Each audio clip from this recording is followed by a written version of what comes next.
My guy, Penei Sewell, man, 18 years old here. Everyone says, he didn't play anyone. He didn't play anyone out west. Well, here's Derek Brown just moving him out. We know how big Derek Brown is, but the explosiveness from Penei in the run game is unmatched at the tackle position of any of the draft picks right now. He flies off the ball. His control with his hips and his hands and knowing where the ball is going is so important when you watch him play. So here's a play here where he winds at the end. I asked him about this play. I said, how did you know you can fly off the ball so fast and not worry about getting beat? And he said to me, on film, I saw that if I widen myself out with my first step, he'll widen with me. So he knew just from film study, I can fly off the ball, strong inside hand, and just throw the guy. Here he is against Auburn again on the move on a screen. I mean, just like the ability to stop, start, and then pancake this guy. He's 18 years old in this game, guys. Like the ability to do these things at this age. He'll be 20 years old when he's drafted.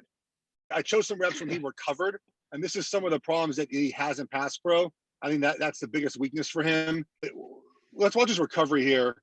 I mean, most guys fall over here, and when he gets his timing down in the pass game, if you watch him play too early in the game, his timing is really off.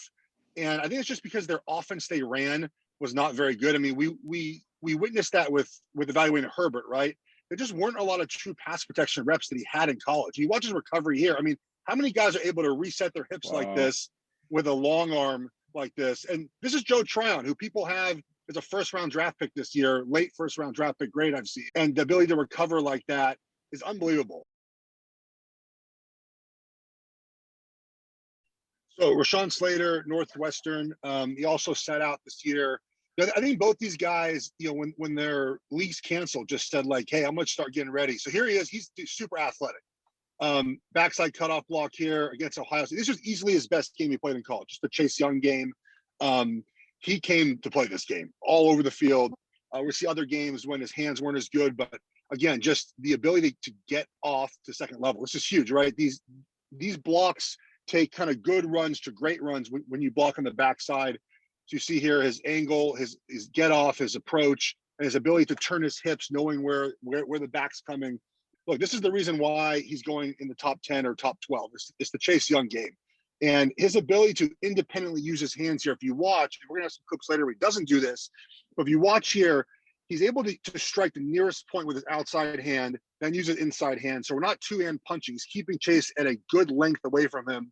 He's able to neutralize him with his long arms. I know his arms weren't technically long, according to measurements, but we see him play with long arms. We see him play with independent hands and the ability to strike the nearest point here. As Young tries to get around him, he just can't because his footwork is just smooth, under control, and he finishes there when Chase Young tries to get by him.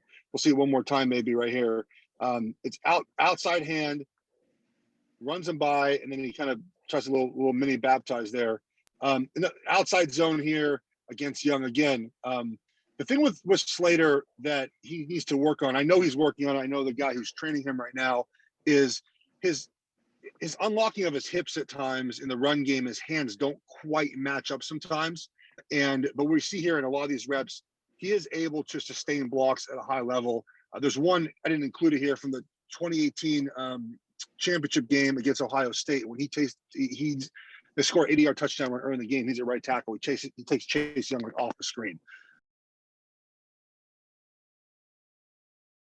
He's going to be an incredible guard in the NFL. He is so smooth at guard. His awareness of what's around him. You see here, they run a 3-man game here, and we'll get to the back angle here. I mean, there's just no panic.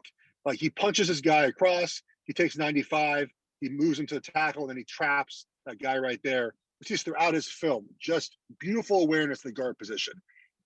There's a 3-man twist. The right guard has no idea what he's doing. The right guard's taking his guy all the way across. Here's my one concern with him is he gets pretty top heavy at times, and you'll see it here. He's not going to get a great defensive tackle, but if you notice when he kind of gets into right about there, he starts to. I think we're going to see guys try to pull him. He does a good job of eventually recovering, but we're going to see at times he gets a little top heavy, a little worrisome. I know that feeling because that happened to me quite often when you're kind of just in this guy and he goes to pull you and you end up on your ass. It's a little. You notice it a little just kind of top heavy, not bring the hips at the end of pass pro reps, but it's not that bad. Here's again wide rusher here, just stones the guy. He's gonna be really good at guard. Like he knows his awareness. He knows where he's supposed to be. He's very smooth. So he just doesn't rush out there, right? He's nowhere to go. You don't have to rush out there. You don't have to take 4 kicks out there. Let him come to you. You know, you're between you and the quarterback. Don't have to go very far. 2 kicks, boom, takes on the bull rusher. Just done. Another twist again. Just like he just does a great job of knowing what he's doing. And you don't see twist as much in college like this. Oregon does a good job of running games, especially in this is 2019. Yeah. Again, just sets up, punch across, stays square, just shuts it down. Just good awareness again.